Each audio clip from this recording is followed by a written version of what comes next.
Bom, Luiz, obrigado. Bom dia a todos. Obrigado. A FINEP agradece o convite. O João Deneg, que é o diretor responsável pela área de inovação, não pôde vir por esse evento lá em Brasília, que o professor Mário já comunicou a vocês. E hoje tem um outro evento também que se comunica com esse. Que mais perto? Ok. Que é um evento na BDE, onde vai ser apresentado o programa de descentralização também, que é parte também do Inova Empresa, né? Mas a gente vai discutir isso na frente. Antes de eu entrar na apresentação estrito sensu, eu vou fazer um comentário de 5 ou 6 minutos para que vocês entendam o contexto geral, por que houve essa decisão do governo de lançar o programa Inova Empresa, né? Eu acho que todos nós já sabemos, e vocês estudam isso e debatem isso, principalmente na universidade, que a economia brasileira tem se pautado por um intenso processo de modernização, de made in Brasil, mas não de made by Brasil. Isso são coisas que a gente tem que separar muito, né? Ou seja, em todas as ondas de modernização, ciclos de investimento de modernização que aconteceram na economia brasileira, e foram muitos, nós sempre nos pautamos por produzir internamente, aprender a produzir e passar os setores dinâmicos dentro dessa referência, que o importante é produzir aqui, para empresas que estavam na fronteira e eram líderes dessa modernização, desses ciclos de modernização que aconteciam na economia internacional, né? Ou seja, muito diferente do que aconteceu no sudeste da Ásia, desde o primeiro país que fez esse movimento, que foi o Japão, seguido pela Coreia, e agora um pouco diferente a China também, que não está preocupada só em produzir,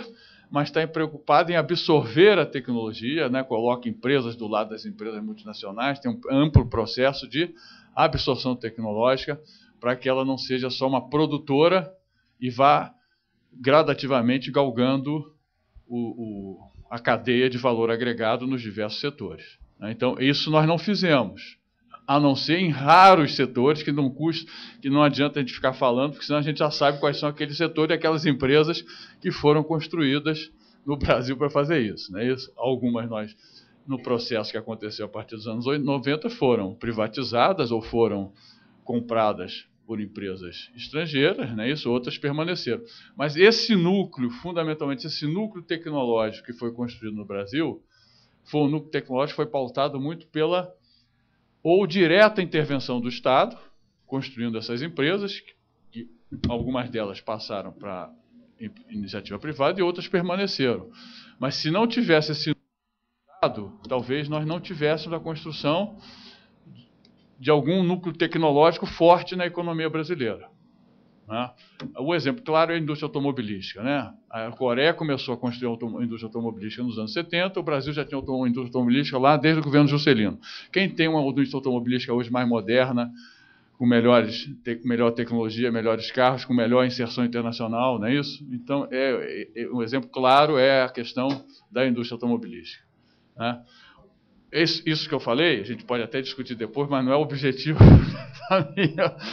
É só para dar contextualização na qual se coloca o plano Inova Empresa. Então, a ideia do plano Inova Empresa é a ideia do plano de que nós temos que nos capacitar tecnologicamente, nós temos que fazer inovação no Brasil. Se a gente vai conseguir fazer isso, é outra discussão, mas o plano está voltado para isso.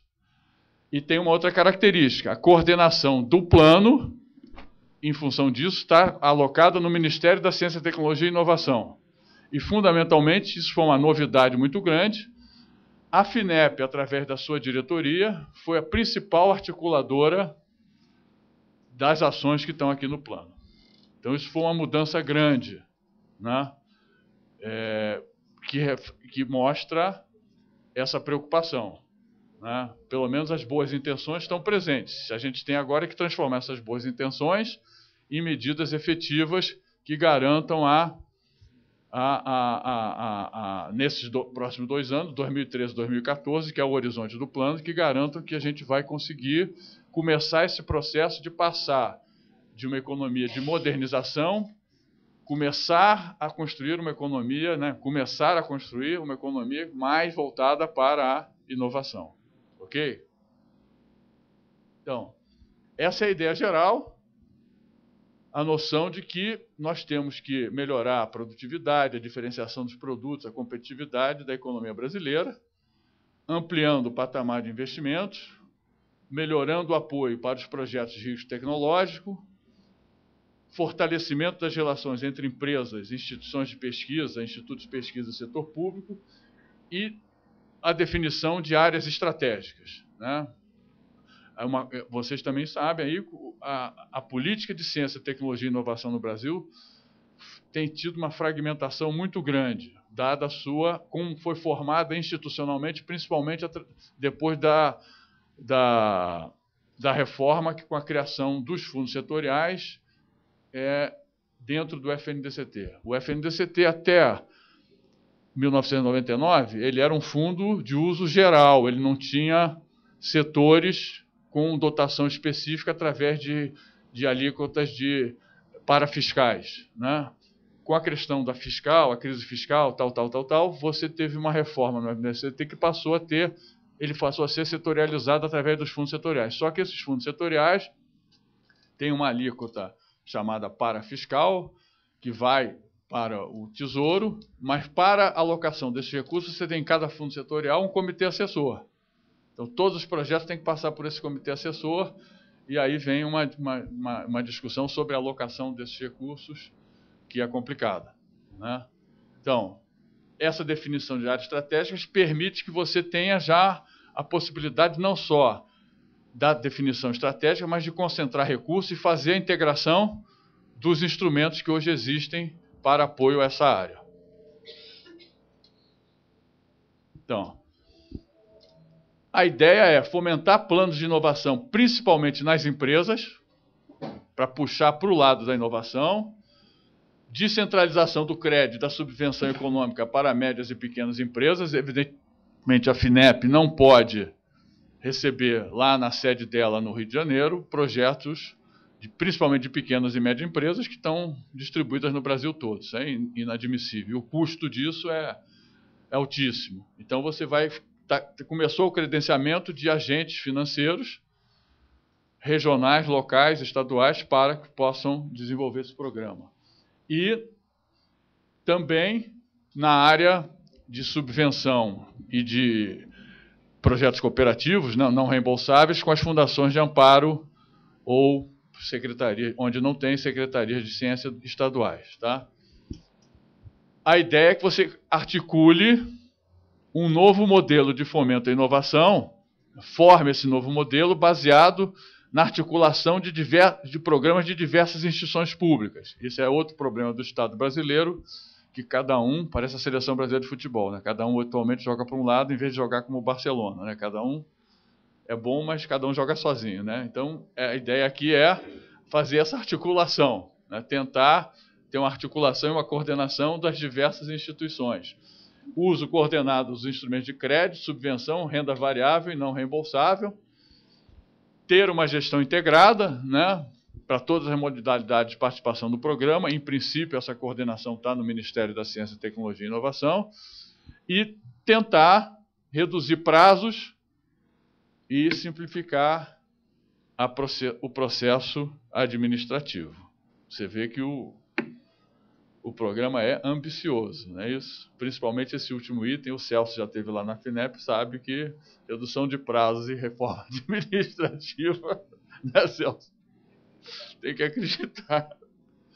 Então, o programa tem 32,9 bilhões de recursos, né?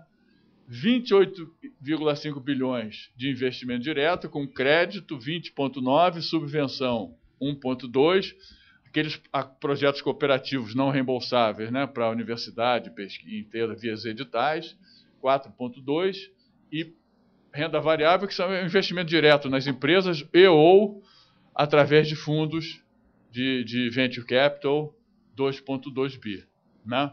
E tem 4,4 bilhões de instituições parceiras de outros ministérios que vão também alocar recursos. Né? Esses 4,4 bilhões, Agência Nacional do Petróleo, ANP, 2,5 bilhões, Agência Nacional de Energia Elétrica, né, na área elétrica, 0,6, e o SEBRAE, 1,3.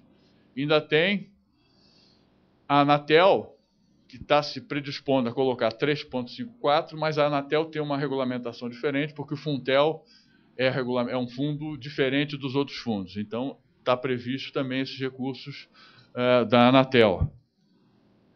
Esses são os setores estratégicos, né?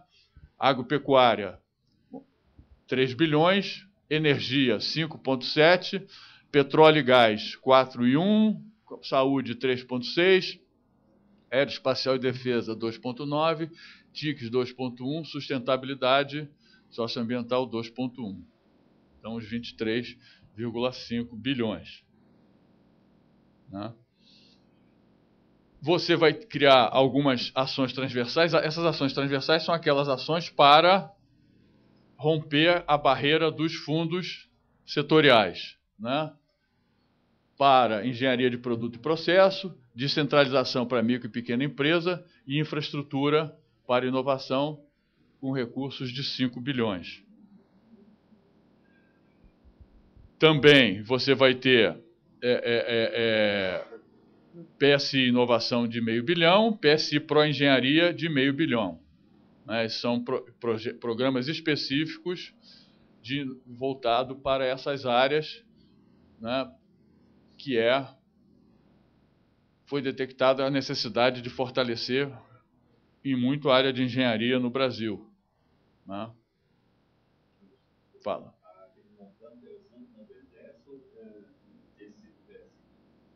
Esse do PSI, aqui não é do BN10, tá? O PSI, o PSI é um recurso que o Tesouro Nacional coloca, vai para o BN10 e o BN10 passa para a FINEP. Tá? Esse aqui, em princípio, é a FINEP. Tá? Depois a gente tem a distribuição lá dos recursos. Tá? Esses são os recursos para micro e pequenas empresas.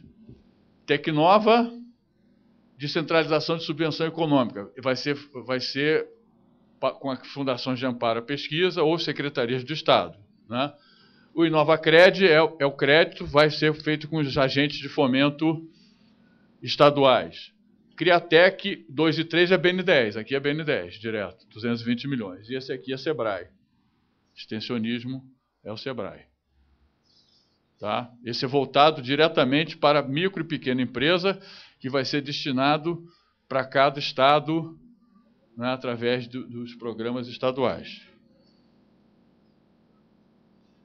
Infraestrutura, né, a criação recentemente foi criada, nesse mesmo dia do lançamento foi criada a Embrap, né, que vai ter 1 bilhão. Infraestrutura laboratorial, 300 milhões.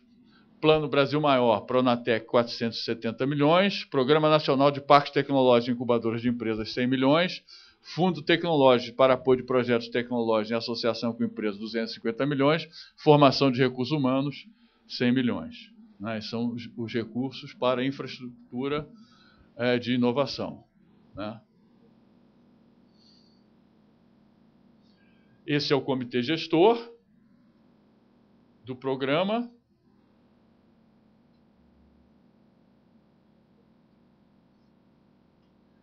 Período de execução dele, né, até... Esse aqui é a parte dos editais, que estão sendo lançados agora já os editais. Né, vai atrasar um pouquinho, porque vai entrar por maio, mas os editais, para que a gente consiga colocar os recursos para disponibilizar os recursos, nós temos que fazer os editais mais ou menos até maio, junho desse ano, porque esse programa é até o final de 2014. Tem que comprometer os recursos agora. Na parte do crédito, para as empresas, as condições são de 2,5% ao ano até 5% ao ano, com até 90% em cada projeto. Prazo até 12 anos, carência até 4 anos. Evidentemente que a taxa de juros ali varia em função do setor estratégico e da análise da tecnologia e da inovação que for. Né? A taxa de 5% é uma taxa mais ou menos direcionada para os projetos de pré-investimento, que são projetos de menos risco tecnológico, que visa você apoiar a engenharia, voltar a ter uma engenharia de projeto, né? Detalhamento de projeto, engenharia básica, que isso foi esquecido durante muito tempo. Né? Isso é uma novidade, você já deve ter ouvido falar. Em princípio, vai ter uma destinação inicial de 1 bilhão para a empresa de pesquisa e inovação industrial, cujo objetivo é fazer a coordenação do que está sendo feito, principalmente nos institutos tecnológicos, né, projetos juntos, em cooperação com os institutos tecnológicos. Né? Essa é a ideia da Embrap, e depois tentar apoiar a transferência dessa tecnologia. Então, essa é a ideia dela, fazer esse casamento, estimular as instituições de P&D, demandas empresariais, né, que vão ser resolvidas, ter essa capacidade de fazer essa horizontalização dessas tecnologias, prospecção de projetos empresariais e arranjos cooperativos para inovação, e recursos humanos por meio da implantação dos polos de inovação. Então, a Embrap vai ser uma instituição de articulação e coordenação desses recursos para fornecer uma aproximação maior entre empresas e instituições que possam resolver determinados problemas específicos que as empresas estão tendo. Né? Em cima disso, formar um pessoal do engineering, né? Daquele pessoal que está voltado para resolver problemas naquilo que se chama chão de fábrica. Né? Não são equações diferenciais, mas são problemas que às vezes são mais importantes do que as equações diferenciais do ponto da produtividade da empresa. Né? Nada contra saber resolver equação diferencial, mas... Né? Então, é mais ou menos isso que é o modelo de atuação da Embrap. Né?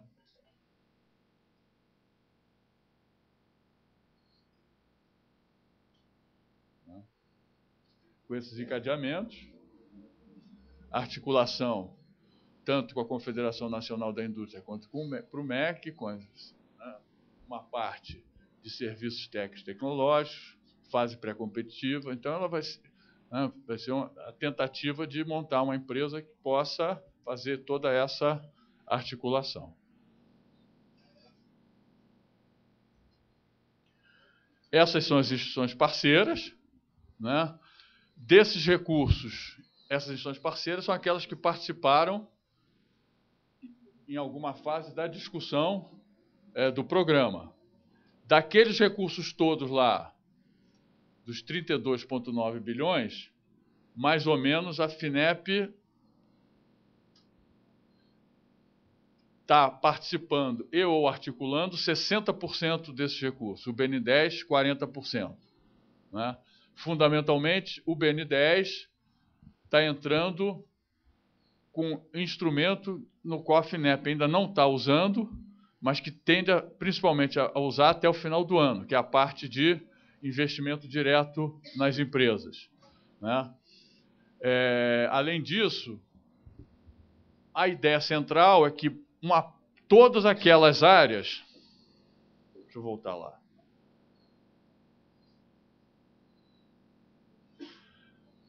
Nessas 7 áreas, né, nós já temos aqui, no petróleo e gás, já tem um programa chamado Inova Petro. O que é o programa Inova Petro? O programa Inova Petro é um programa que articula BN10, FINEP e Petrobras para desenvolvimento de inovação e tecnologia nessa área. A Petrobras entra com como se fosse um consultor técnico do programa, dizendo quais são as tecnologias e inovações que ela está interessada.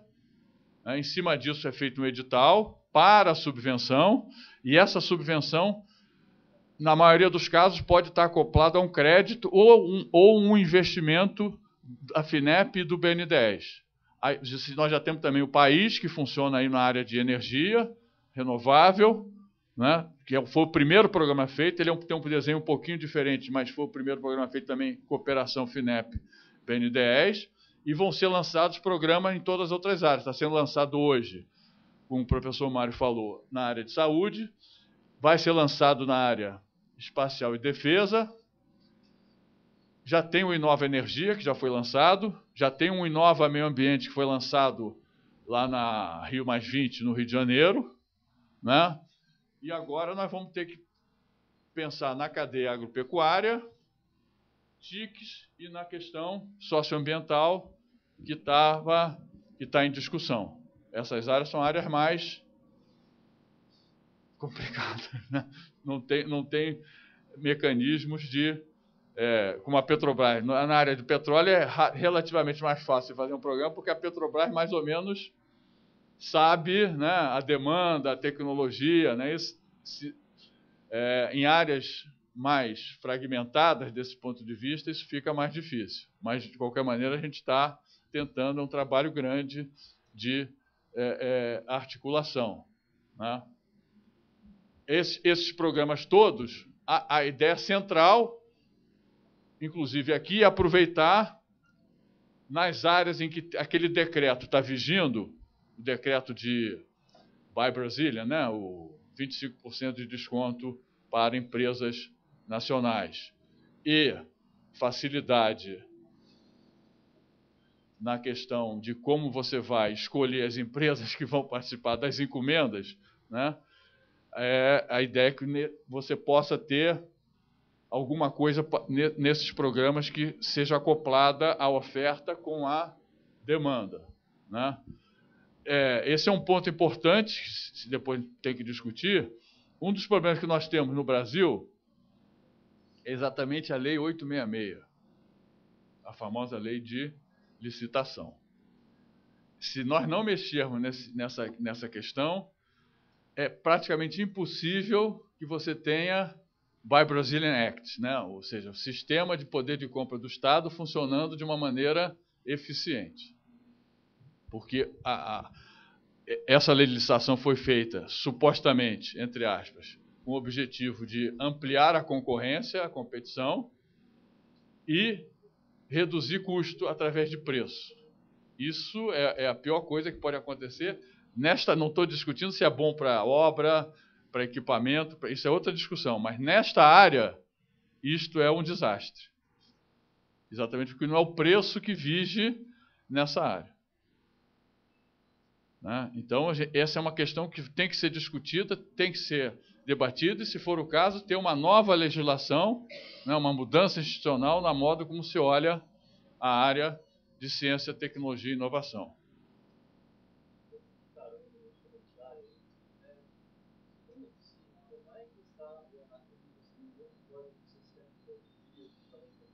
Acho que a Ampei pode falar depois melhor disso do que eu, porque eu acho que a Ampei é uma das coordenadoras desse código, né? Está participando, eu acho que depois ele pode te responder essa questão. Tá? Então,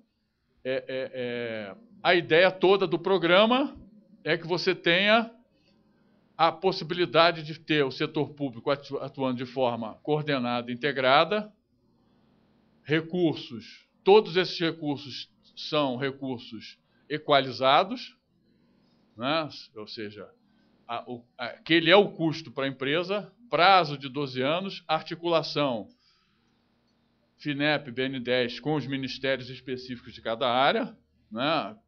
Na área de defesa também o programa está avançando em articulação com o Ministério da Defesa, né? A Embraer está tendo uma participação grande também, né? Então, na área de energia já tem vários programas, vai ser feito um novo programa. A ideia é que você tenha também a possibilidade de ter algum tipo de garantia dos produtos que vão surgir, né? De qualquer maneira, tem um problema. Além de ter esse problema institucional, nós temos outro problema, que é a questão empresarial, não é isso? Ou seja, é evidente que o empresário, dado a realidade macroeconômica, ele tende a ter uma posição mais retraída ou menos retraída, né? Então, a ideia é que você consiga, com esses incentivos, esses subsídios, essas articulações, tentando ligar a questão de incentivar a oferta com alguns instrumentos de garantia de demanda, que você tenha a possibilidade de fazer com que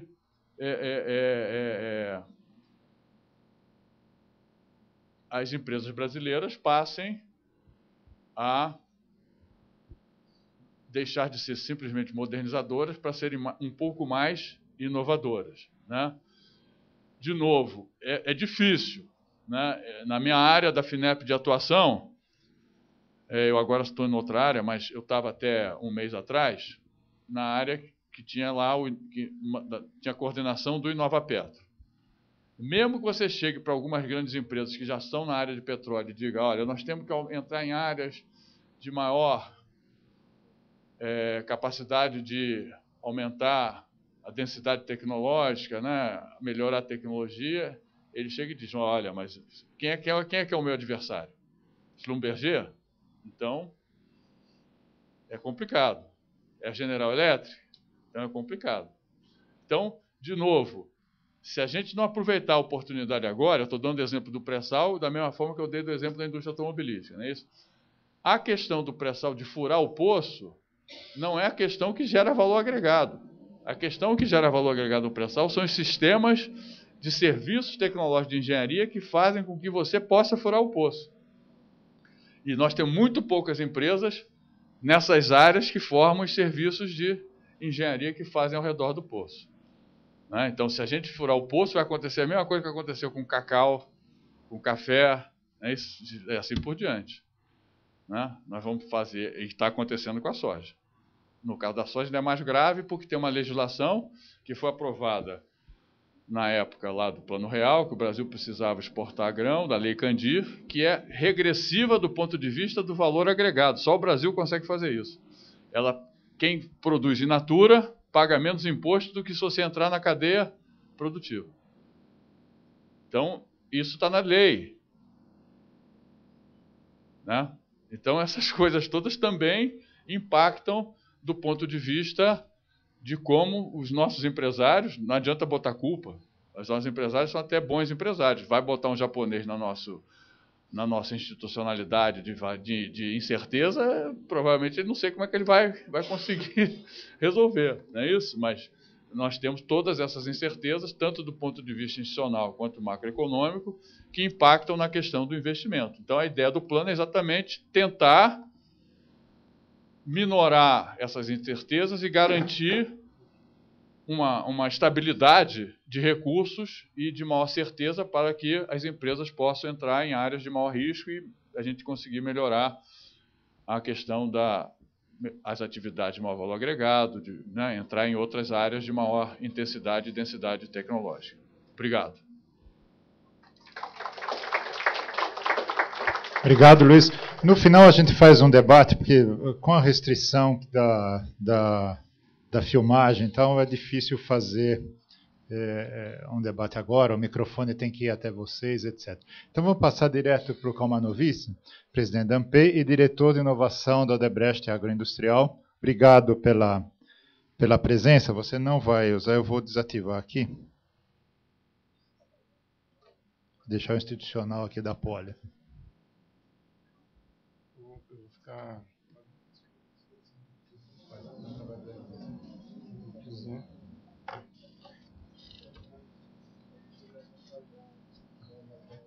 Pode mexer muito só. Só não pode mexer muito. Bom dia a todos. Queria agradecer também o convite, a oportunidade de participar dessa discussão, desse debate, né? Embora haja bastante convergência, a gente vai ver. Queria cumprimentar o Luiz pela apresentação dele, muito útil, muito esclarecedora, bem objetiva e com muito conteúdo. Dizer que, bom, a ANPEI, diferente da FINEP, que é muito conhecida, talvez a gente precise de um pouco mais de apresentação. A ANPEI é uma associação nacional de empresas inovadoras. É uma associação, eu costumo falar sui generis, porque ela tem algumas características muito interessantes. Primeiro, é uma associação transversal que tem basicamente todos os atores envolvidos no processo de inovação. Então, além das empresas, as universidades, institutos de pesquisa e algumas entidades governamentais também fazem parte da ANPEI. Significa que é um ambiente muito favorável, muito propício à discussão das questões, dos temas relacionados à inovação. Além disso, majoritariamente, ela é constituída por empresas, 2/3 dos associados são empresas do setor de serviços, do setor industrial, o que significa que nós temos assim, uma visão e uma perspectiva muito a partir do ponto de vista das empresas. São empresas de todos os setores da economia, então basicamente todos os setores estão representados na ANPEI, e empresas de todos os portes, pequenas, micro, pequenas, médias, grandes, enfim, todo tipo de empresa, de todos os setores, o que no final das contas é um ambiente, ou cria, ou propicia um ambiente de muita interação, de troca, de conversa, de benchmarking, de aprendizado contínuo. Inclusive um ambiente de negócios, né? Muitos negócios que são feitos a partir de discussões e de conversas no ambiente da ANPEI. De outro lado também eu queria comentar da nossa relação, do nosso relacionamento com a FINEP.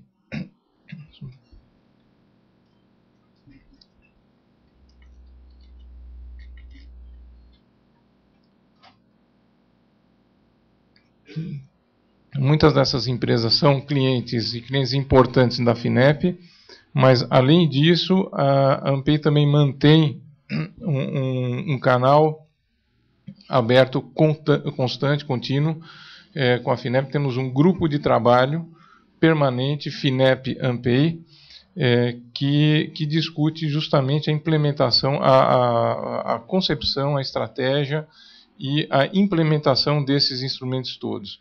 Então, aí também uma parceria muito grande, muito forte, que tem aumentado e se consolidado ao longo dos anos. Particularmente nesses últimos meses, nesses últimos anos, em que a FINEP tem tido um papel fundamental e determinante no estímulo das atividades inovativas das empresas particularmente, né? Já fazia isso de uma forma muito marcante nas universidades e CTs, e agora também com um foco muito interessante nas empresas também. Bom, nesse sentido, a nossa avaliação é muito positiva dessa movimentação toda e das discussões que isso provoca. Nós temos no Brasil um ponto de partida interessante para a inovação, porque nós temos ICTs fortes, universidades, institutos que têm tecnologia, que têm infraestrutura e que têm um corpo técnico também que pode suportar um avanço da inovação, seguramente no lado de ciência e tecnologia, mas também da inovação. Nós temos as empresas, então existe inovação no Brasil. A gente fala, poxa, mas tem pouco. É pouco, é pouco. Nós gostaríamos de ter muito mais, mas tem empresas inovadoras no Brasil que já fazem inovação nesse ambiente e são elementos que podem alavancar vários desses programas, né? O Luiz bem falou do papel da Petrobras, né? E como a Petrobras nós temos outras empresas, inclusive a própria Petrobras, que são associadas da ANPEI e que podem nos vários segmentos, até por conta de serem empresas inovadoras, são empresas que têm uma liderança nesses vários segmentos, e podem suportar um avanço significativo. E de outro lado, no último pé do tripé, nós temos o governo, né, que também, através desses programas, tem se posicionado muito fortemente, muito claramente, no Brasil Maior, inclusive, na sua prioridade com relação à competitividade da economia brasileira e essa competitividade através da inovação. Então tem uma base de partida muito boa, e cabe a nós explorarmos essa base e termos o melhor resultado desse ponto de partida. Mas é apenas um ponto de partida, tem um caminho muito grande que tem que ser construído a partir disso. Por quê? Porque tudo isso só vai de fato acontecer, esse programa, a gente estava discutindo um pouco antes, né? Se as empresas enxergarem agregação de valor e realmente utilizarem os recursos e os programas que estão apresentados no plano. Então esse é o ponto fundamental, e a adesão das empresas e o apetite das empresas por inovação, ele depende fundamentalmente da percepção de risco e da avaliação das empresas do ambiente de negócio, da favorabilidade ao investimento, de um modo geral, como forma para atingir um nível, um grau de competitividade diferenciado. Ninguém faz inovação pela inovação, ou ninguém faz ciência, ninguém faz invenção pela ciência, mas porque isso pode colocar a empresa numa posição de competitividade diferenciada com relação ao resto do mercado, inclusive aí, o mercado externo, né? Então, o meu ponto e o meu comentário nessa fase inicial, eu gostaria de centrar nessa questão. A inovação é um investimento. Nós temos que encarar, nós temos que enxergar o gasto em inovação como um investimento, e nesse sentido ela sofre de todos os males e que afetam qualquer tipo de investimento. Só que é um investimento que tem uma característica um pouquinho diferenciada, porque envolve um elemento de risco. Um programa de inovação traz naturalmente uma perspectiva de risco também. Então, essa aversão maior ou menor ao risco depende muito das condições macroeconômicas, do ambiente macroeconômico, das políticas macroeconômicas que possam favorecer ou não o apetite ou a tolerância ao risco. Esses programas justamente ajudam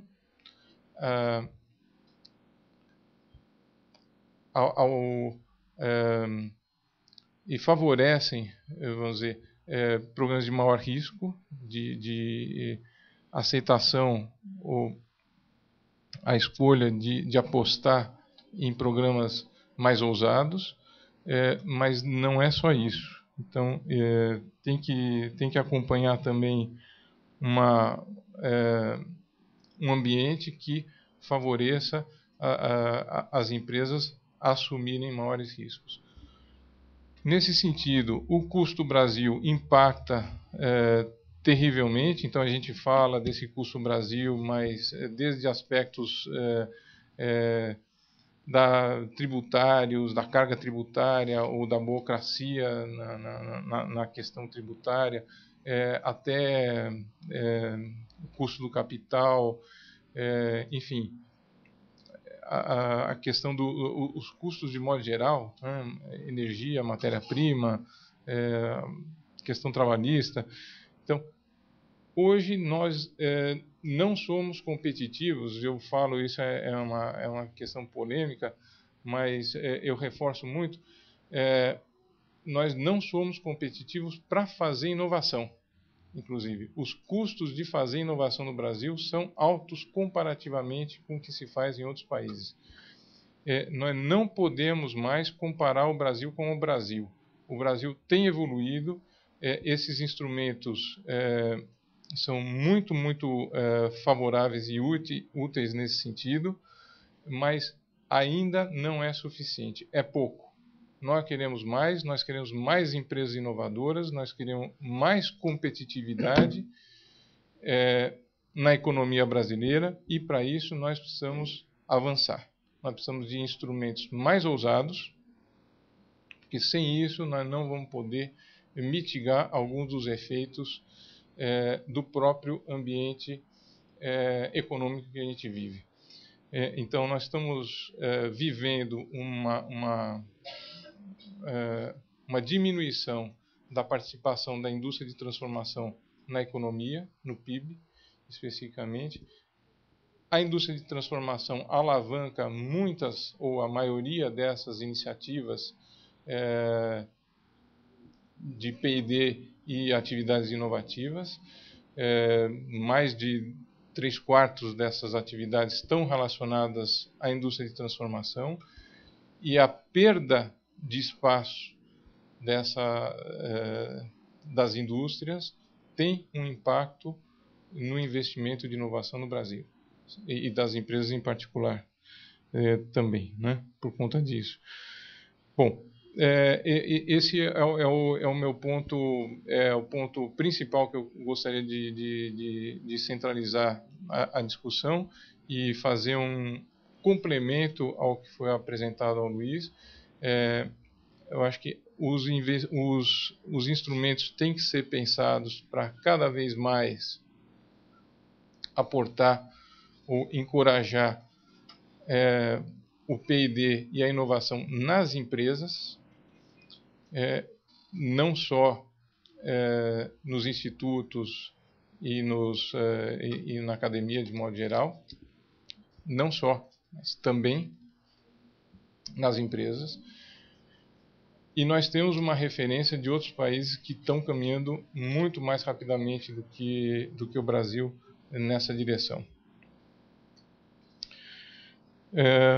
O último ponto que eu queria também enfatizar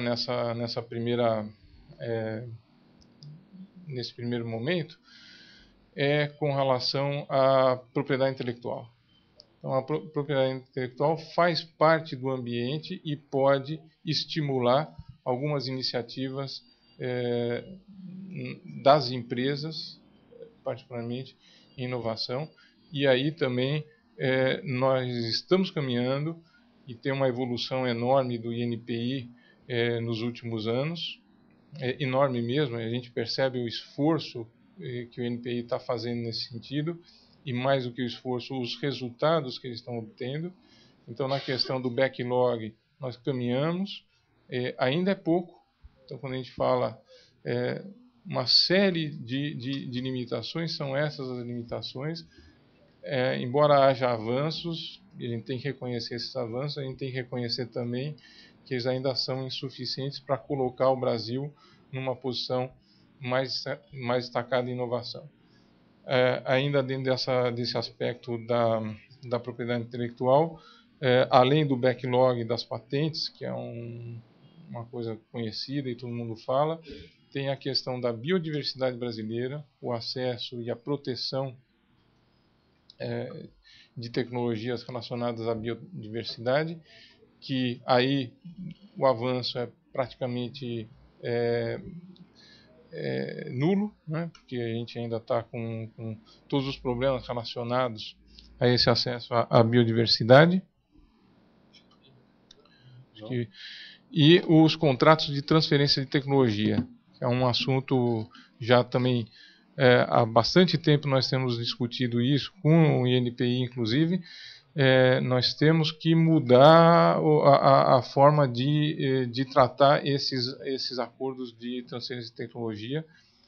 Eles foram feitos num contexto totalmente diferente, num ambiente, numa realidade 30, 40 anos atrás, e isso vem se perpetuando e tem se mantido. Então, enquanto nós não atuarmos nesses problemas todos, alguns relacionados diretamente a atividades inovativas e outros mais macroeconômicos, o Brasil vai continuar sempre nessas posições intermediárias com relação à inovação. Totalmente incompatíveis com o tamanho e a importância da nossa economia no contexto mundial. Ok, obrigado, era isso.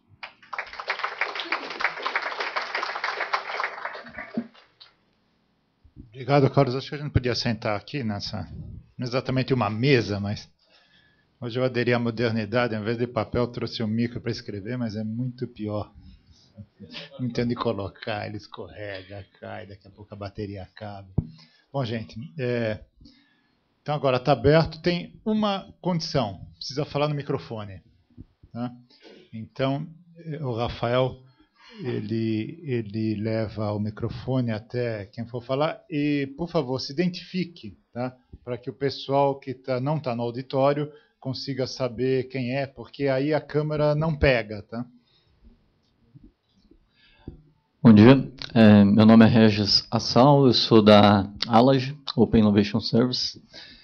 Eu tenho duas perguntas, tá? A primeira é aquela que eu tinha feito para o Luiz, que eu passo para o Kalmanovic. Eu queria saber se tem alguma novidade com relação à aprovação do novo Código de Ciência, Tecnologia e Inovação, né, que deve ajudar não só nas questões comentadas pelo Luiz, mas também a Embrap, né, que vai ficar muito engessada se ela continuar à sombra da 8666.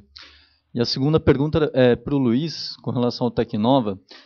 Eu vi que foram divulgados os credenciados e estão lá 21 estados dos 26 mais Distrito Federal, e São Paulo ficou de fora. Eu queria saber por que São Paulo não está lá.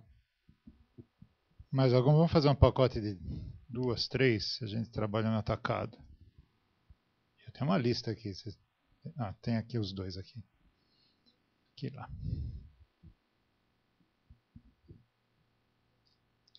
Bom dia, Paul Wang, sou diretor técnico da Sangoba do Brasil. A pergunta é mais prática, a gente vê tem bastante recursos disponíveis. Como é que a gente faz para chegar e acessá-los? É uma questão muito prática.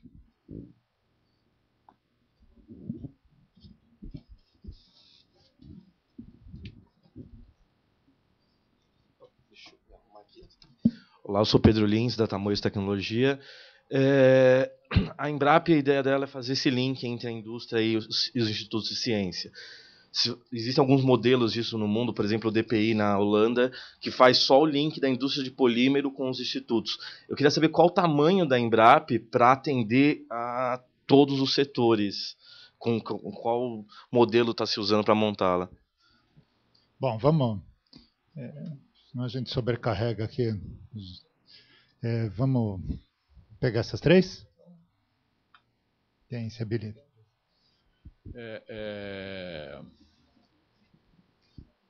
Se você... Não, qual foi a tua pergunta?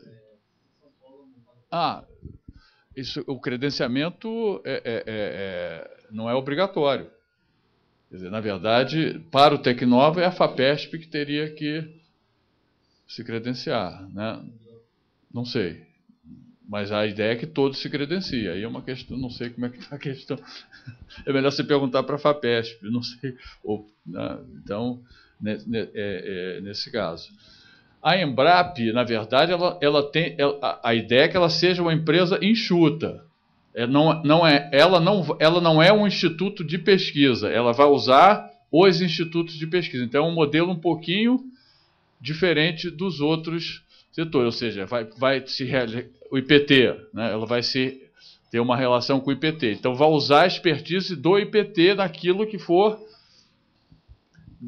pedido, demandado. A mesma coisa lá no Rio, tem o INT, né, tem o IMETRO, nos outros estados todos. Né? Então, a ideia é essa, é que ela não seja e não entre no lugar dos institutos que já existem. É só fazer uma espécie, vai ter o dinheiro para financiar, né, para apoiar e ser uma espécie de articuladora e coordenadora. Qual foi a outra pergunta?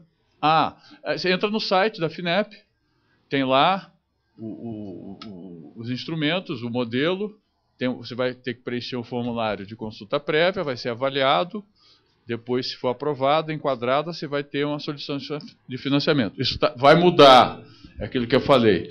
Nós estamos em processo de mudança para simplificar esses procedimentos. A ideia, vou repetir as palavras do meu presidente, o Glauco, que disse que a FINEP... Isso, exatamente isso.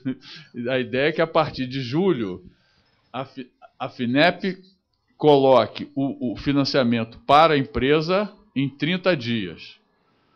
O que significa isso? O processo decisório na FINEP vai ser feito em 30 dias. Isso não quer dizer que o contrato será assinado, porque aí a empresa tem que acertar a questão jurídica, as garantias, né, a assinatura, as certidões, porque isso não depende da FINEP, são normas legais institucionais. Mas a ideia é que na FINEP o processo, o Celso está me olhando lá, a FINEP decida em 30 dias. Né? Eu acho que é factível. Pode ser que tenha um período de ajuste, porque nós estamos simplificando várias coisas. Mas a ideia é que a partir de 1º de julho você tenha esse processo tomado em 30 dias. Mas hoje ainda está no processo antigo. Tá? Mas você entra no site, tem lá os formulários, você acessa, tá ok? Qualquer dúvida é só ligar para a FINEP na tua área e fala com o departamento específico que eles te dizem todas as informações. E tem o escritório da FINEP aqui em São Paulo também, que fica na Marginal, na esquina com a Bandeirantes, quando deságua ali. Né?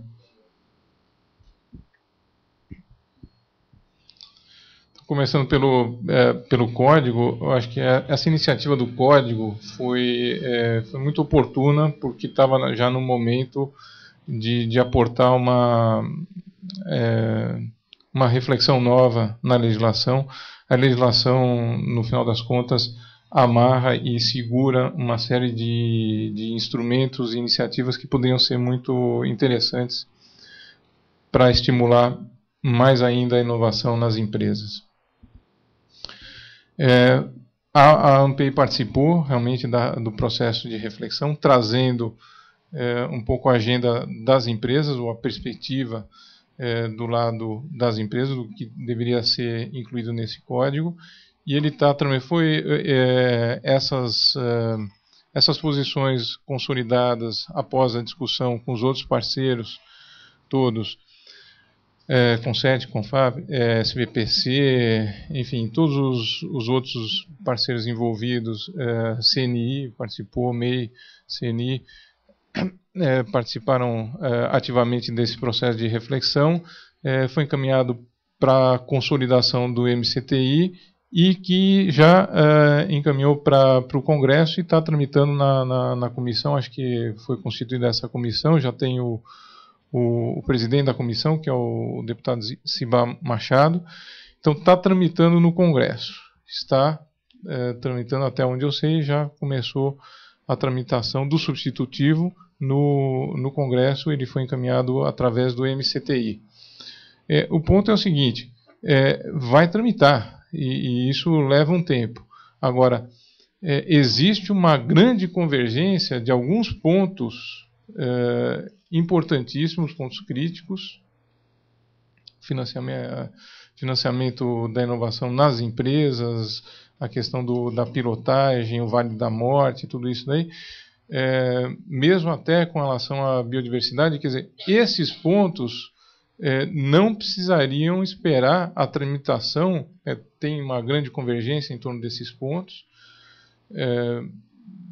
praticamente todos eles.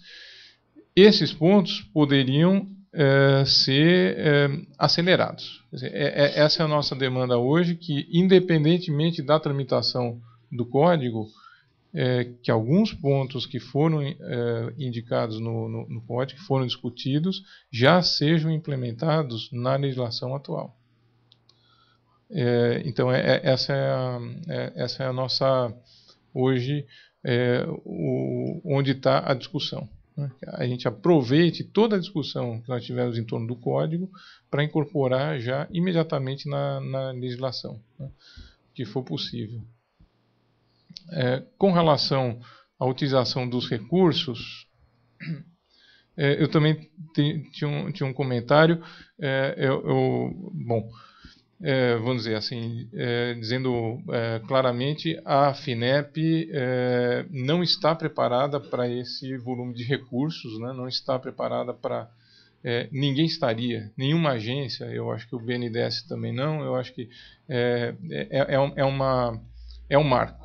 Esse programa é um marco, a gente muda de patamar com relação aos recursos que estão sendo direcionados ou disponibilizados para ciência, tecnologia e inovação.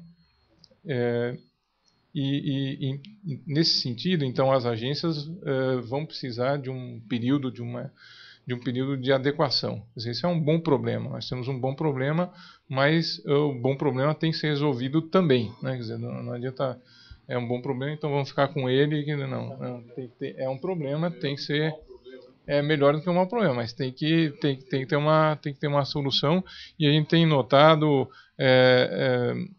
assim, até agora, pelo menos, com um grau de desafio menor do que o que está, que o acesso a esses recursos, como você falou, o acesso a esses recursos não é fácil. Realmente, e normalmente demora muito, muito mais do que a gente gostaria. Do que a gente gostaria, inclusive, o pessoal da própria FINEP, né? Os analistas da FINEP, eles têm um corpo excepcional, um corpo de analistas excepcional, e às vezes é um pouco frustrante para eles e para a gente, em função das demoras, exigências. Tem exigências do lado jurídico, né? Do lado jurídico da FINEP, do lado jurídico das empresas, enfim, uma série de detalhes que são importantes para a contratação. Então, processo de aprovação, eles estão trabalhando. Eu tenho certeza que talvez, não sei se em junho, julho, agosto, enfim, em algum momento, a tramitação administrativa e de aprovação vai caminhar, mas aí eu reforço um pouco no sentido de que nós temos que agilizar, inclusive, a contratação. É importante esses programas. Eu tenho uma série de exemplos de associados da ANPEI que perderam oportunidades de negócio porque a liberação dos recursos atrasou. E aí uma outra empresa fora do Brasil, eventualmente, mesmo dentro do Brasil, que tinha um acesso a recursos de forma mais rápida e mais ágil, pôde lançar aquele produto, aquela tecnologia, antes dessa empresa que, às vezes, já tinha até uma patente, já tinha iniciado o processo, mas que, enfim, eu acho que é um ponto crítico. A disponibilidade do recurso é importante, é fundamental, é um primeiro passo, mas nós temos que garantir que o processo seja fluido. Eu sei que a FINEP está trabalhando fortemente nisso, o Luiz comentou, o BNDES também está trabalhando nisso. Nós temos que estimular e reclamar. A ANPEI tem feito isso, o próprio Glauco pede que a gente reclame, que dê inputs do que pode ser, do que está funcionando bem também. Ele pode elogiar, mas tem que também falar. Então, qualquer dificuldade tem que ser dito, porque só isso que vai permitir o pessoal melhorar o próprio processo, né? É um ponto crítico. Eu acho que esse é um ponto crítico. As empresas têm que aderir a esse processo. E uma das formas de garantir a aderência das empresas é que elas percebam que o processo flui, o processo não está parado. Então, esse é um ponto, um comentário adicional, e o último que eu faço com relação a essa questão, é que a velocidade, a agilidade do processo é muito importante, mas, mais do que tudo, saber onde está, ter transparência no processo, né? A pior coisa a gente não ter informação. Está tramitando, mas eu não sei em que departamento, não sei onde. Nas nossas empresas, o pessoal da área financeira fica muito inseguro quando tem esse tipo de situação, né? Com relação à Embrapa, eu também queria fazer um comentário. A Embrapa já existe, já é uma realidade. Então, o IPT já tem projetos contratados. O IPT é um associado da ANPEI também, já tem projetos contratados, o INT já tem projetos contratados, o Senai já tem projetos contratados. Isso está acontecendo, as empresas aderindo, as empresas aderem a todos esses instrumentos. Historicamente, sempre que há uma oportunidade, quando o instrumento é sério, quando ele é bem montado, como esse caso da Embrapa, os instrumentos que o Luiz apresentou, as empresas aderem, já tem projetos em andamento, projetos sérios, muito interessantes. Só insisto no ponto, é um estímulo, é um instrumento que estimula projetos das empresas nos institutos. É importante, nós temos que trabalhar muito nesses instrumentos, mas não podemos esquecer de outros instrumentos complementares para estimular o investimento e inovação nas empresas. Nas empresas, não em projetos das empresas nos institutos, mas também em projetos nas empresas, porque é isso que garante a transferência do conhecimento, da tecnologia para o mercado. Bom, vamos abrir uma nova rodada. Eu queria comentar sobre a Embrapa também, já inauguro a rodada fazendo perguntas, já que eu estou com o microfone na mão, e a gente vê a próxima. Complementando aqui o Carlos, a Embrapa tem um piloto de 90 milhões, né, 30 milhões no IPT, aqui do lado, quer dizer, alocados para projetos sob a responsabilidade do IPT. Tem uma divisão entre os institutos, o IPT, o INT, Instituto Nacional de Tecnologia, que é do Ministério da Ciência, Tecnologia e Inovação, fica no Rio de Janeiro, ali perto da Praça Mauá, e o Senai da Bahia, que atua mais especificamente em processos, manufatura, etc. Em princípio, cada um desses institutos no piloto está com uma verba alocada, digamos, com recursos alocados de 30 milhões. E a Embrapa funciona mais ou menos da seguinte forma. As empresas procuram esses institutos, nos institutos, certo? O Carlos tem razão, procuram esses institutos, negociam os projetos, e aí tem um subsídio forte para o desenvolvimento desses projetos com os institutos, né? A FINEP, num convênio com a CNI, né, ela aloca recursos à CNI, a CNI repassa para esses, no caso, para esses projetos, tá? O Instituto tem a parte dele, tá certo? Que ele entra, então no final das contas dá mais ou menos um subsídio para esses projetos de uns 2/3, que é a emulação do sistema, mais ou menos emulação do sistema Fraunhofer alemão.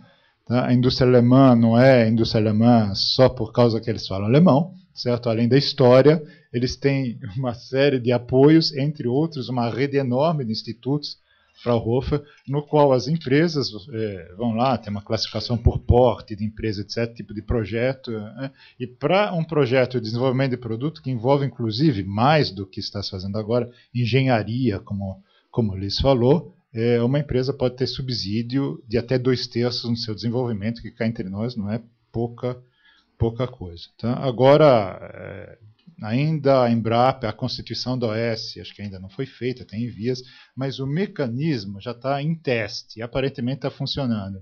Acho que o INT tem 4 projetos, o IPT deve ter 2 ou 3, e o Senai da Bahia, que tem um nome que eu esqueci, deve ter uns 4, 5, tá mais ou menos nessa ordem de grandeza. Tá? É que para um piloto tá ok. Tá? Eu queria fazer 2 perguntas. Rigorosamente, era mais um pouco de especificação de algumas coisas que vocês falaram.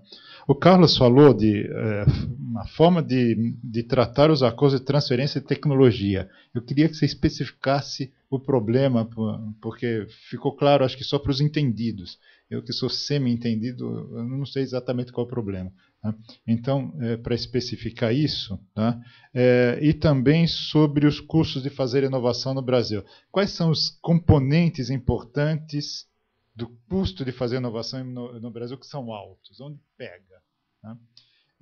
Para o Luiz, existe uma discussão de longo tempo sobre engenharia, fomentar engenharia, etc., que agora é retomada. Lá atrás já houve algum fomento. Tá? Eu queria que você comentasse um pouco, tudo bem, o programa vai começar, mas que você comentasse que tipo de ação de engenharia de produto ou de processo pode concorrer para um financiamento nesse tipo, que o financiamento é bom. 12 anos, 4 de carência, 5% ao ano, vamos pegar o pior juro, mas mesmo 5% ao ano, né, dado, se a gente for no Bradesco, Banco do Brasil, Itaú, Santander, pode escolher o banco que quiser, vai ser um pouquinho maior, né? Enfim, então eu queria que vocês comentassem um pouco esses 2 pontos. Tem mais alguém? Tem aqui, tem ali? Bom dia, meu nome é Vinícius Bueno, eu sou de Sorocaba e eu tenho uma empresa familiar de automação predial, industrial e predial. Na hora de preencher a lista de presença, me preocupou um pouco porque quando você vê as instituições, tem algumas, a Natura, se eu não me engano, grande, e o relacionamento dos outros é só com a faculdade. Gostaria de saber como que essas 2 agências, as instituições aqui representadas, elas têm a capilaridade para que, por exemplo, só eu, que sou uma pequena empresa da minha cidade, estou presente. Como é que eu posso transportar todas as informações? Eu não sou jornalista, eu sou vendedor da minha empresa familiar. E como é que eu posso transportar todas essas informações que são essenciais para o momento do nosso país para a minha região? Por exemplo, não tem nenhum representante do CIESP da minha cidade, não tem nenhum representante do Parque Tecnológico da minha cidade, não tem representante nenhum fora eu. Então, como é que eu posso transmitir tudo o que foi discutido aqui, obviamente, com o material técnico, mas como eu poderia fazer isso? Essa é a minha colocação.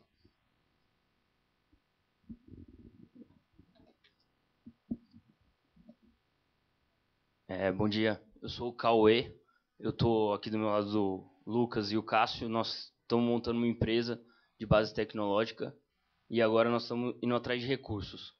E até por isso que interessou essa palestra aqui, perguntar para o Luiz. Puxa a carteira, Luiz. Sim. Olhando os programas da FINEP, nós estamos com muita dificuldade de encontrar, não só na FINEP, mas algum programa do governo que incentive a inovação em pequenas empresas. Eu olhei um programa que se chama Prime, até da FINEP, que seria para a primeira empresa, mas é tão difícil saber como ter acesso a recursos que você acaba ficando parado nesse caminho. Eu queria saber se tem alguma indicação, algum caminho que você possa dar, ou algum programa que talvez a gente não conheça, que exista para dar acesso a recursos, que vendo a quantidade de recursos que está disponível, é animador, mas difícil é saber como ter acesso a isso para uma pequena empresa. Vou só acrescentar na sua pergunta sobre os custos da inovação no Brasil. A gente sabe que o BNDES, para empréstimos de até 10 milhões de reais, ele pode abrir mão de garantias reais baseado numa análise de crédito. E a FINEP não. A consequência disso é que uma empresa de grande porte, como a Braskem, ela consegue uma carta de crédito a 1% ao ano. Então, esse empréstimo de 2,5% vira 3,5% ainda é bastante razoável.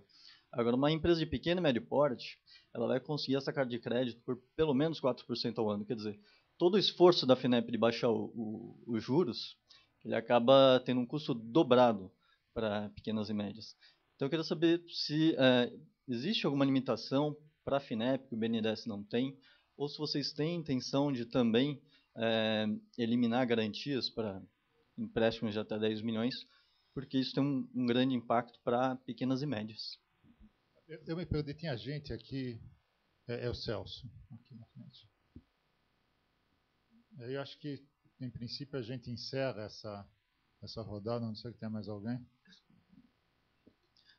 Meu nome é Celso, eu trabalhei na FINEP até pouco tempo e queria muito costurar essas duas perguntas, Luiz, porque eu pessoalmente estou envolvido até num processo de apresentar um projeto no BNDES.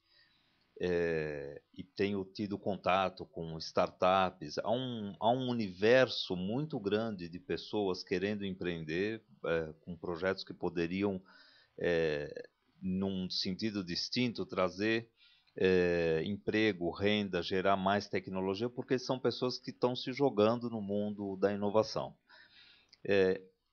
A fartura, esse volume excepcional de recursos, ele gera essa frustração, não é só para pequena, microempresa, para média empresa. Eu acho que a FINEP poderia pensar, eu acho que isso também é extensível ao BNDES, como que no mundo financeiro, talvez aí do Banco do Brasil, da Caixa, como que é possível, ao mesmo tempo que você tem uma oferta de crédito barata, porque as garantias são muito pesadas e as garantias só as grandes empresas oferecem, ainda assim às vezes é um problema para elas, né? Porque garantia não tem muita discussão, ou você tem ou você não tem, e aí você vai para o mercado financeiro comprar a carta de crédito ou fazer as calções bancárias que são muito elevadas. Então, na verdade, o governo está fazendo um esforço enorme, mas ele também poderia ter mecanismos de, da mesma maneira como forçou que Banco do Brasil e Caixa baixassem os juros, eu acho que poderiam ter linhas nesses bancos que favorecessem aqueles que não têm as garantias, porque eu acho que isso faria com que os gargalos no mundo real das empresas fossem desobstruídos, porque daí é um problema de banco que empresta e empresa que tem que se virar para pagar. Aí é um outro problema.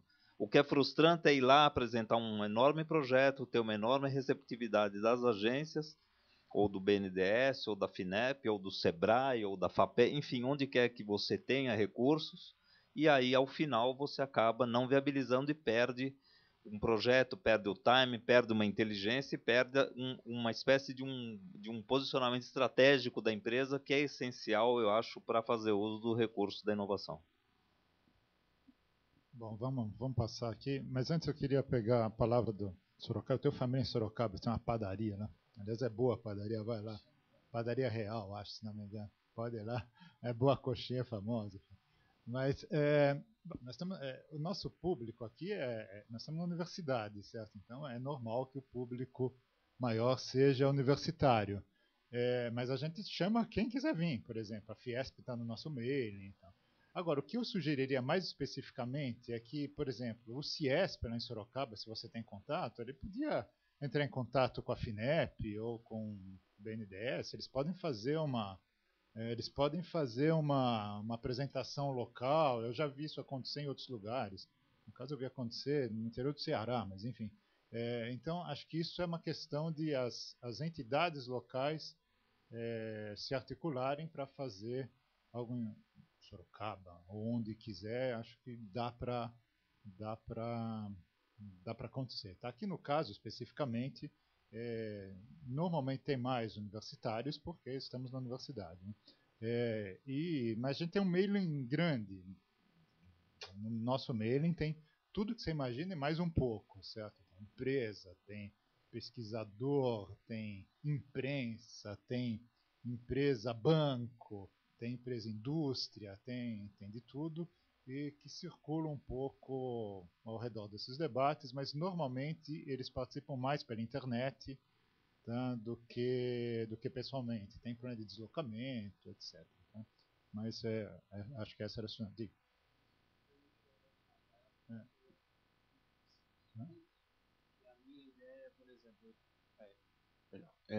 Eu consultei o Rafael como eu adquiriria esse conteúdo, qual seria o formato, porque a minha intenção eu tenho contatos pessoais com presidente, com a chefe do CIESP, Ok. com o coordenador de projetos do Parque Tecnológico de Sorocaba. E então a minha intenção é fazer um café da manhã, e por esse relacionamento meu pessoal será fora expediente. Ok. Então o Rafael me explicou que é como se fosse um YouTube, um canal Isso. que vocês têm. E eu gostaria de saber se eu tenho acesso, eu posso conversar com o senhor num outro Claro, dia, claro. para você me ajudar a articular isso, porque eu acho que isso tem que ser ventilado, porque não adianta eu aprender isso e eu não carregar para minha região. Perfeito. Mas eu já sugiro, já pego o cartão do Luiz, tá? Isso provavelmente vai ser articulado, alguma coisa da FINEP, com o pessoal daqui de São Paulo, mas enfim, no limite. Mas a gente conversa aí no final. Os nossos vídeos têm um preço zero. Eu peço Se quiserem pagar, tudo bem, mas a gente não tem nem como receber, sabe? Está tudo no site, inclusive todos os anteriores, exceção de um, que aliás acho que nós vamos refazer, que é uma discussão da Política Nacional de Resíduos Sólidos e de lixão, etc., que deu pau, não foi na transmissão, deu pau na gravação, ela ficou muito ruim, né? Então acho que nós vamos fazer o evento só para poder gravar, para estar disponível no site, tá? Eu já conversei com a pessoa, ela topa, etc. Bom, enfim. Né? Eu Bom, peço só desculpas também, porque não, eu vou precisar tranquilo. ir embora. Tá bom, mas depois me procura aí, o Rafael, a gente passa os contatos que precisar, tá? Boa sorte e compre a coxinha da minha prima, que ela é boa. Enfim, propaganda é uma do negócio. Sabe? Bom, deixa eu passar aqui para o Luiz e para o Carlos, para eles fazerem as considerações sobre essa segunda rodada. Eu acho que mais ou menos as 3 perguntas foram mais ou menos na mesma direção. Eu vou tentar responder todas, se eu não conseguir, depois vocês. Uma das questões centrais dessa nova fase da FINEP é exatamente o fato de que projetos de menos de 10 milhões de reais não irão para a FINEP mais. Mais perto. Porque é impossível. Né? Ou seja, os projetos até 10 milhões serão operados pelos agentes financeiros no programa de descentralização. Porque senão o custo da empresa ainda fica muito mais alto. Uma espécie de FINAME. Nós já credenciamos o BRDE, Badesul, Banrisul, o Desembanco. O Banco do Nordeste está em fase de elaboração do contrato, porque o Banco do Nordeste tem uma gestão federal, você tem que ir no Ministério da Fazenda, para o Ministério da Fazenda fazer isso. O Banco da Amazônia também é o mesmo processo, já fomos no Ministério da Fazenda para credenciar. Já tivemos uma reunião aqui com a Agência de São Paulo, a Agência de Fomento de São Paulo. Então, projetos de pequenas empresas e médias empresas, dependendo do faturamento dela, vão ser agora, principalmente a partir do segundo semestre do ano que vem, tocados, operados pelos agentes da FINEP. Isso facilita o acesso. Segundo, essa diferença que você colocou entre a FINEP e o BNDES é porque o BNDES tem um fundo garantidor de crédito. A FINEP não tem. Então, uma das questões importantes passando para essas agências de fomento é que essas agências de fomento têm um fundo garantidor de crédito. Então, para a pequena e média empresa, isso é um grande seguro para a agência financiadora. No caso da tua empresa, da empresa que vocês estão criando, eu acho que se vocês não se ligarem a um polo, alguma tipo incubadora desse tipo, dificilmente você vai ter algum tipo de linha de financiamento no Brasil. Ou então vocês vão ter que procurar um angel, né, como se chama aí, um investidor, algum tipo que possa fazer esse tipo de trabalho junto com vocês. Ele entra com os recursos e vocês entram com a tecnologia, com o conhecimento. Não há, muito menos nos bancos comerciais, nem nos bancos públicos, por outras características, né, porque os bancos públicos, aquilo que a gente já conversou antes, a legislação brasileira não me permite fazer isso que você está pretendendo que eu faça. Eu gostaria de fazer, mas ela não me deixa. Entendeu? Então esse é que é o problema. Eu não posso te dar o dinheiro achando que você vai dar certo.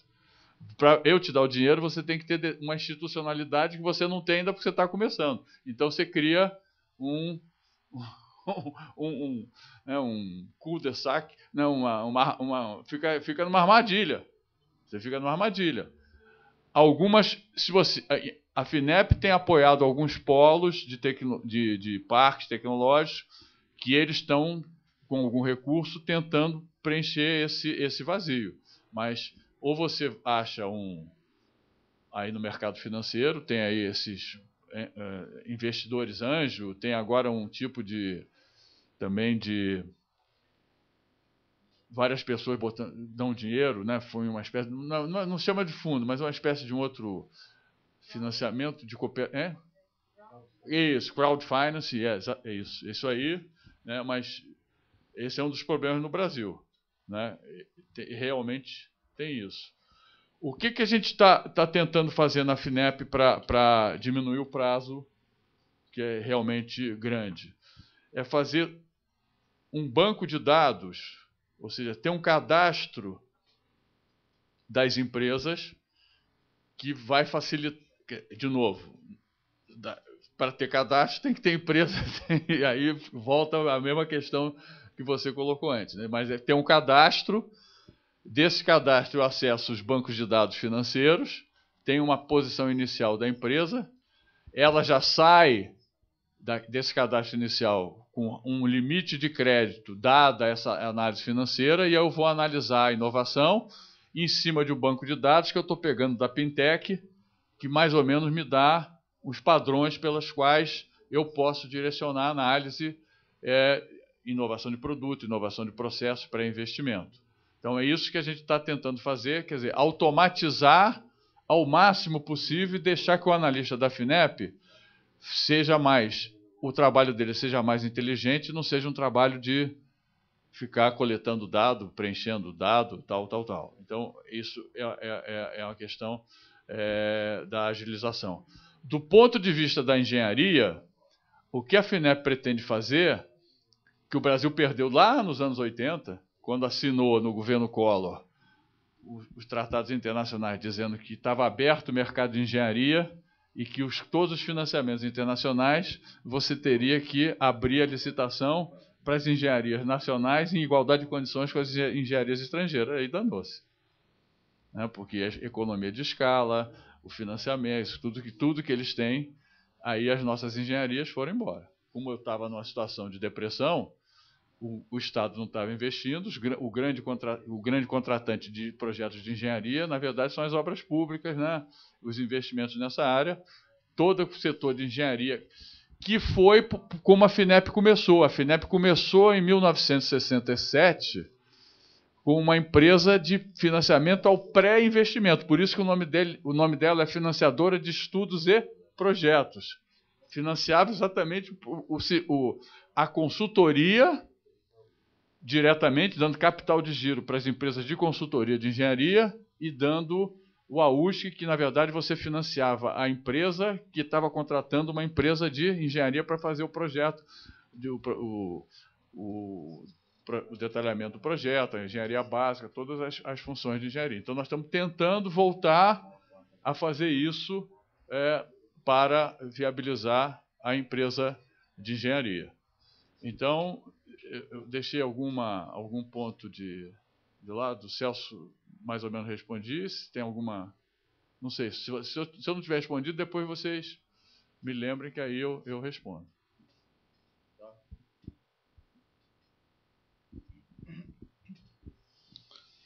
Vou tentar também fazer uma resposta pegando todos os aspectos que foram levantados.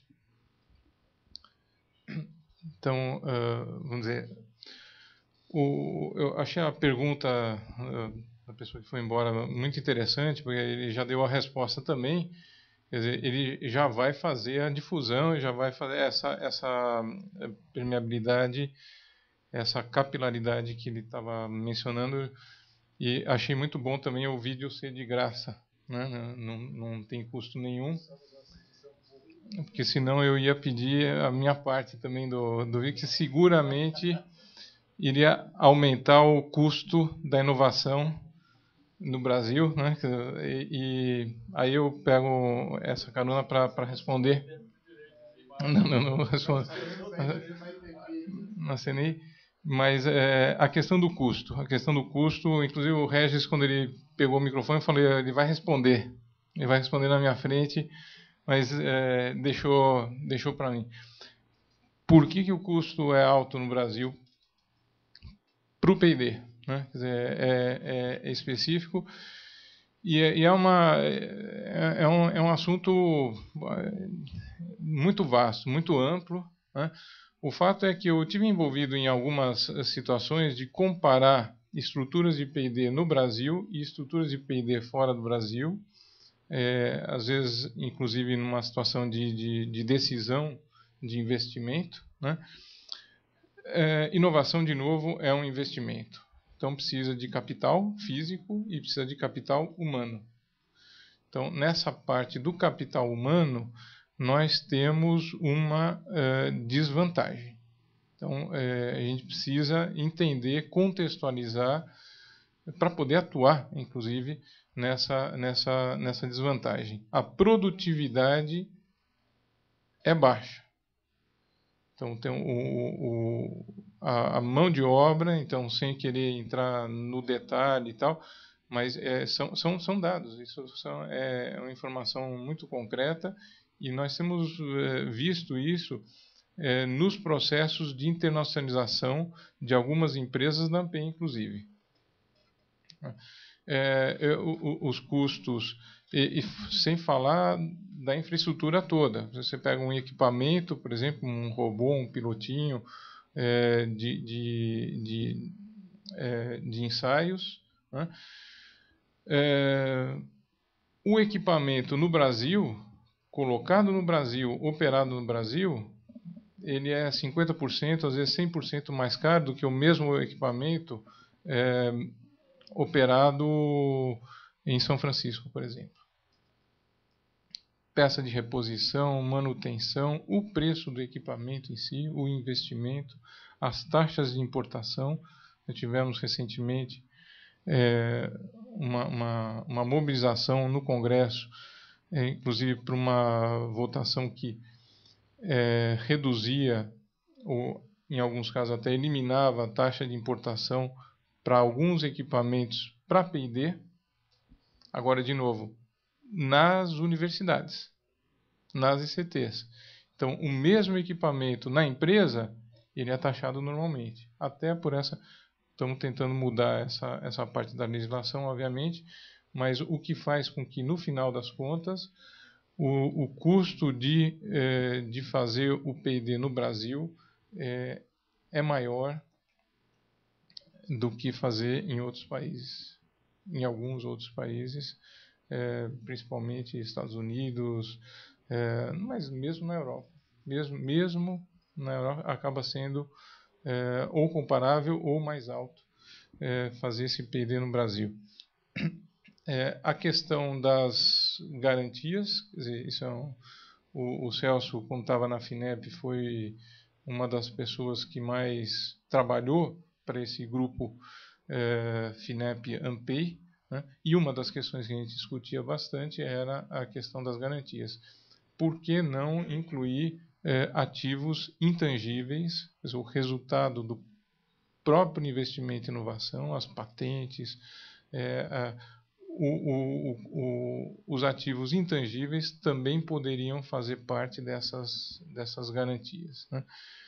Isso são caminhos, são alternativas criativas que a gente tem que buscar cada vez mais, tem que encontrar, porque os outros países, de novo, nessa comparação que a gente faz, os outros países estão avançando muito mais rapidamente do que a gente. Eles não têm problema nenhum em colocar recurso, por exemplo, numa empresa, numa startup, numa empresa que está começando, sem a garantia do sucesso. Quer dizer, e não pode ter a garantia do sucesso mesmo. Né? Se é uma startup, como é que vai ter a garantia do sucesso? Quer dizer, nós temos que pensar em mecanismos para coibir eventuais desvios e abusos, mas permitindo que, pelo menos, o racional tem que ter espaço para esse racional, para essa possibilidade. Os contratos de transferência de tecnologia. Primeiro que os contratos de se eu quiser comprar uma tecnologia, se eu quiser comprar uma tecnologia para um determinado produto ou para uma planta, eu faço um contrato simplesmente com o licenciador da tecnologia. Então, tem uma empresa no mundo que desenvolveu essa tecnologia, que tem a tecnologia mais competitiva e tal. Eu vou lá e faço um contrato com essa empresa de tecnologia. É um contrato meu, da minha empresa, o meu com essa... Bom, no Brasil não é assim. É o único país que tem uma legislação e uma tramitação específica. Eu não não estou livre para fazer um contrato com uma empresa de licenciamento de uma determinada tecnologia que me interessa, que vai me dar competitividade, que vai me dar competitividade no meu negócio. Eu tenho que passar esse contrato pelo INPI e o INPI avalia e libera o contrato, ou não libera. Não libera. Essa é uma tramitação. Então, para passar pelo INPI, se for um contrato em inglês, por exemplo, tem que traduzir, uma tradução juramentada, tem um procedimento, uma tramitação, uma burocracia que a gente tem que passar para que os contratos de tecnologia, simplesmente os contratos de transferência de tecnologia, sejam efetivados. Não é uma decisão da empresa simplesmente. Essa decisão precisa ser validada pelo INPI, que pode entrar, inclusive, em considerações contratuais.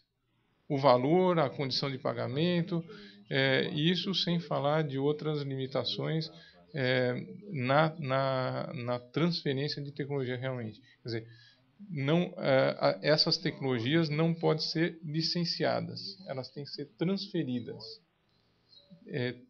Então, o parceiro tecnológico tem que aceitar uma cláusula de transferência de tecnologia e não de licenciamento, compulsoriamente. Quer dizer, essa tecnologia ela tem um detalhe da legislação, enfim, a partir do 5º ano, depois de 5 anos, ela tem que necessariamente estar transferida para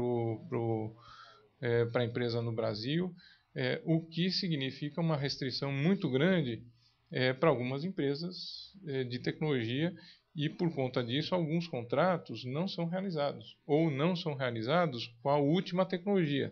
São realizadas às vezes com uma tecnologia numa versão anterior, que essa sim pode ser disponibilizada para um contrato de transferência. Então, é um detalhe, eu acho que até tinha alguma justificativa de uma legislação desse tipo num contexto de 30, 40 anos atrás, mas que hoje fica uma coisa totalmente... é um pouco absurdo, realmente. É um pouco absurdo.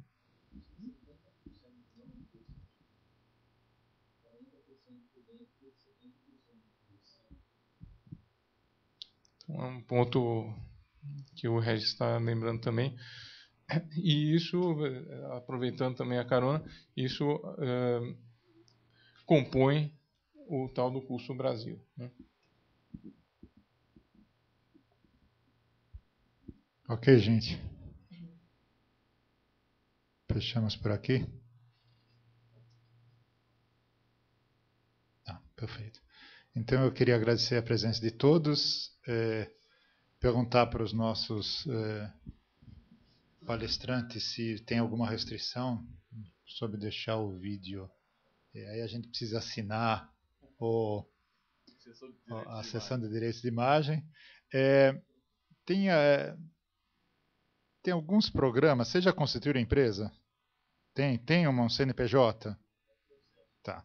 Então, quando tiver o CNPJ, tem que ir atrás de algumas coisas. Por exemplo, a FAPESP tem um programa. O problema da FAPESP, senhores da FAPESP, por favor, o problema da FAPESP, que até onde eu entendi, ela pega 4,5% do faturamento da empresa. A única coisa que uma empresa iniciante não tem é 4,5% do faturamento. Ou seja, ela pode estar tendo prejuízo e ter que pagar 4,5%, não faz nenhum sentido. Tá? Tem alguns órgãos, não sei se esse é o caso da FAPESP, hein? Mas tem alguns órgãos no Brasil que têm a ilusão que vão viver de royalties, de direitos de propriedade, etc. Não vão. Tá? Eu fiz a conta com a ajuda do Leonardo e da Carol, que é uma aluna de mestrado aqui. Cambridge ganha de royalties do orçamento dela 2%. Tá? Cambridge é Cambridge, não estamos falando da universidade, é Cambridge. Tá? Tem lá, como é que é o nome? Cambridge Technology, tem lá uma empresa de transferência, não um escritório, não é agência de inovação, é Inova da Unicamp. É uma empresa, ou seja, ela contrata o que quiser, com quem quiser, não dá satisfação para a rainha, não tem que prestar conta para o TCU, não tem nada.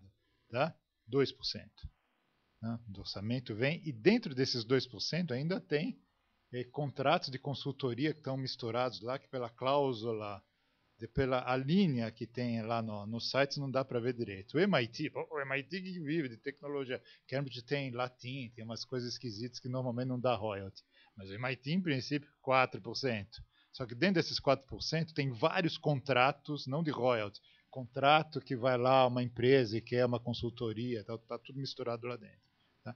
Então, é uma ilusão achar que a empresa, a USP, a Unicamp, a Federal de Minas, sei lá que diabo, vai viver de royalties das patentes. Tá? Aliás, a Agência USP de Inovação tomou há um tempo uma boa decisão, tem algumas patentes que elas comercializam por R$1. É obrigado a comercializar? Tá bom, preço simbólico. Tá? É melhor do que deixar a patente engavetada, certo? Enfim, isso dá para fazer. Mas o Eduardo, que vocês conhece melhor o esquema da FAPESP, e eventualmente, com uma empresa já, com CNPJ e tal, dá para tentar discutir alguma coisa na FINEP, tem que entrar lá no site e ver, mas efetivamente, estando numa incubadora, com o pessoal da Tamoios está aqui e tal, facilita a vida, porque não é só porque você tem mais chance, você tem mais chance de ver quais são os fatores críticos de sucesso para ir atrás dos formulários que não são fáceis, e assim vai, o que exige, como é que é avaliado, sabe, essa outra coisa que ninguém te fala oficialmente, porque não pode falar mesmo, mas quem já fez pode te falar, ou seja, uma empresa que já pegou te fala, então isso numa incubadora ajuda um pouco. Tá? E tem alguns programas do Sebrae, mas eu acho que não vão ajudar vocês não. Tá? O Sebrae é tão complicado para operar, ou talvez mais do que FAPESP, FINEP, BNDES juntos. Bom, um comentário do Carlos aqui. Eu tinha esquecido de falar, mas a inovação é um processo.